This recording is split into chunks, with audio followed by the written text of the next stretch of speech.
Hi everyone, welcome back to my channel. My name is Aarti Giri and I am an English learner and I have started my 60 days English speaking challenge and it's our day 13 of 60 days challenge. I hope I will continue with this. I will be consistent in this journey because I've taken it before also, but I haven't complete that, so I'm just thinking of just finishing this and I just want to work on my spoken English. Let's get started. One situation I just experienced today, so I'm going to share what I felt at that point.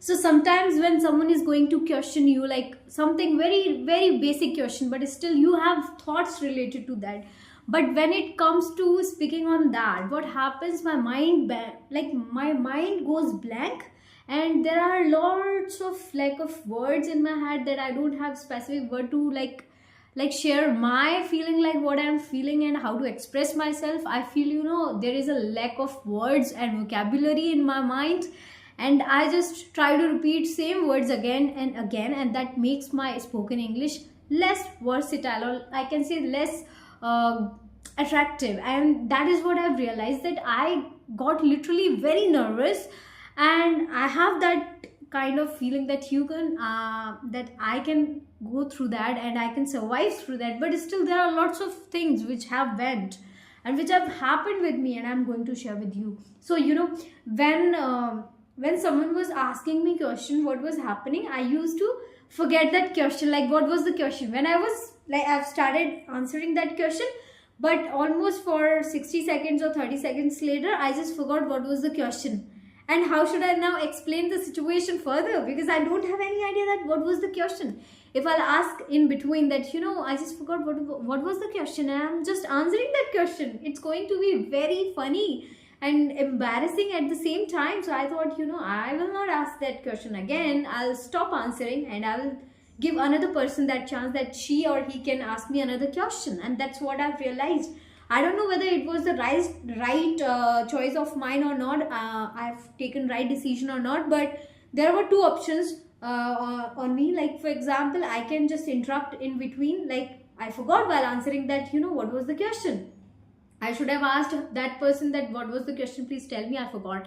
It was like, you are making yourself exposed to that person, that you have this kind of habit that you can forget that question while answering, and it will give wrong impression on someone. And number second thing is, if you think that you don't have any idea like what was the question and you are answering that, you need to make it brief. Like you have to say something but in brief and just end that as soon as possible, because it will not at least make you more worse in that situation. You will stop saying, and that's how your worst phase will be shortened up, and you will have to give yourself another chance to answer another question. So yeah, that was I have done. And number second thing which was happening with me, I was very much nervous, and I know that it's very genuine that if someone is doing for the first time something new in in terms of like experiencing new things, that might be going to very nervous, and you might be going to very nervous at that point. But one thing which I've realized, that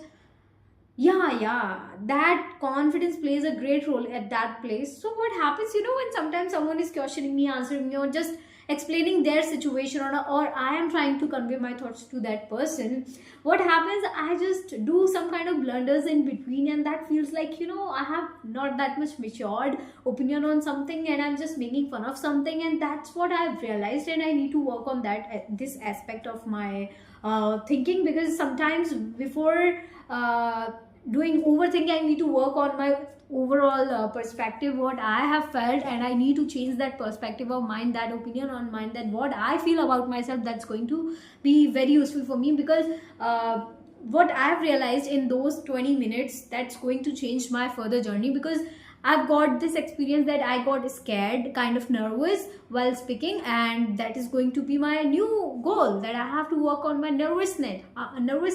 How can I make myself more comfortable while talking to someone, while having conversation with someone, or how should I expose myself in such a way that I can stop getting nervous while talking to someone, right?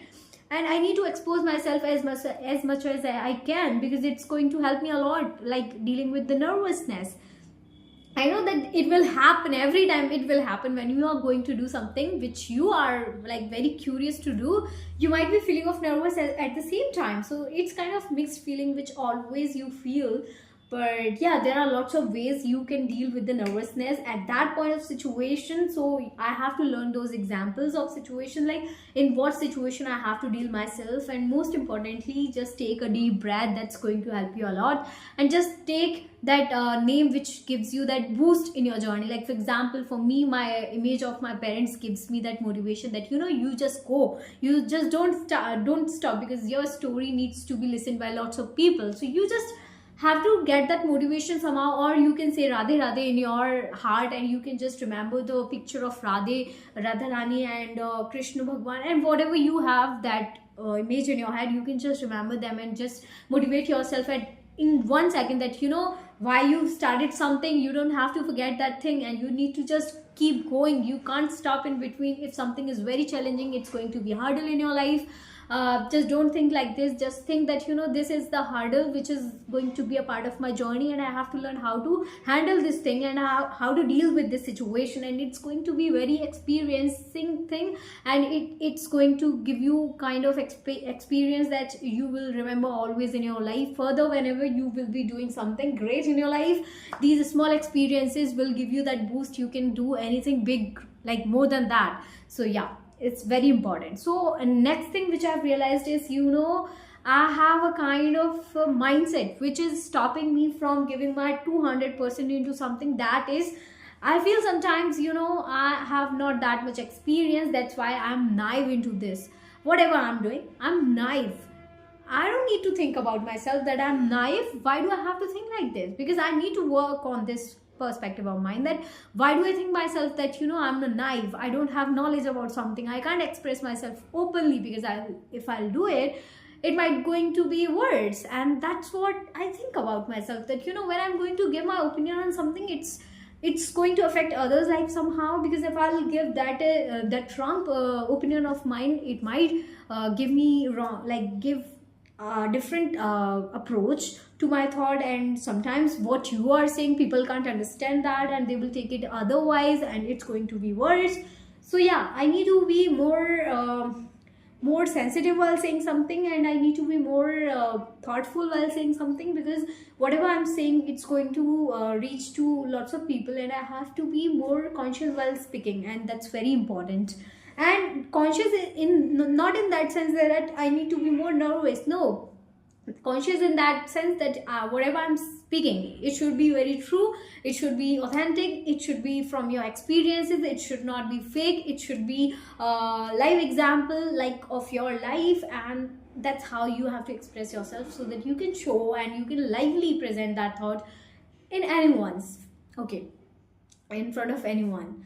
So that's what I've learned. And you know, it was a nice experiencing talking to someone. Like she was very nice, she was very nice girl, and I just couldn't express myself in front of her, because I was I don't know what was that happening in my mind. I was frozen, and I was feeling, you know, I can't shake my head here and there.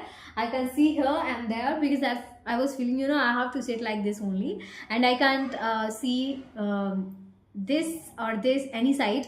And I was like, you know, I just have to be more straight, and I have to be like sit like this, but I'm not used to sit like this. So I was frozen kind of, and yeah, I was just shake, like I was just moving my head this and this, and that's it. And yeah, it was nice experience, but I just want to change my few things, which, like, you know, these experiences just gives you the reflection of your perspective, your opinion, your knowledge, your behavior. So it's kind of psychology which I have literally read myself while that situation, you know, what happened, you know, whatever happened, I just read my mind, you know, it's going to happen. I'm feeling this feeling is coming into my head, and I'm feeling this nervousness, I'm feeling a blank thoughts, I'm feeling that, you know, I have a lot of thoughts to express, but I'm unable to express that. I'm trying to say something and I'm forgetting the questions, and there is lots of blunders which I am doing. So these these are small things which are giving me the kind of report of my that conversation. These are your demerit and these are your benefit point, like good points.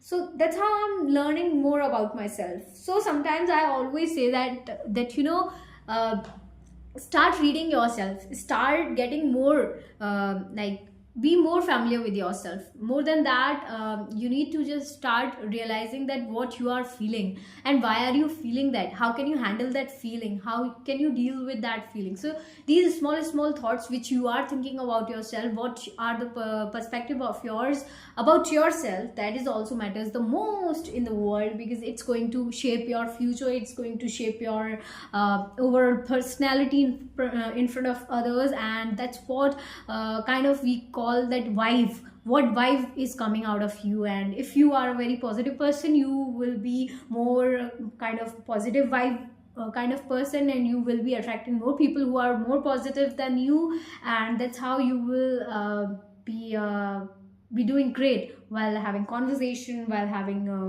any kind of chit chat. So I just want to tell you that before someone telling you that these are the demerits of your personality, these are the good point and bad point of your personality, just make yourself like very sure about it, that whatever the other person is saying, it's that person's perspective. I have a different perspective and I'm working on that, and I'm very much familiar with myself. I don't need to take any kind of suggestion from someone. But it's not like that you don't need to, you are a very like alpha person, like I can't just take opinions from others, I don't follow others opinion. No, don't take it like this. Just take it as a I have been working on myself and I know what are the good points of my personality and what are bad points, what are like demerits. And you need to just work on these small things. I just want to tell you these, and that's it from my side in this video. I know that I have not said something great, but I've said what I felt, I've said what I've experienced, I've said what is important. You need to be more familiar with yourself, you need to understand yourself, you need to love yourself, you need to embrace your all the good points and bad points, you need to embrace your personality, you need to embrace your every moment of your life, and you have to live your every moment. And that's what I want to say. Thank you so much for watching. Thank you so much for watching. See you again in the next video. Bye bye.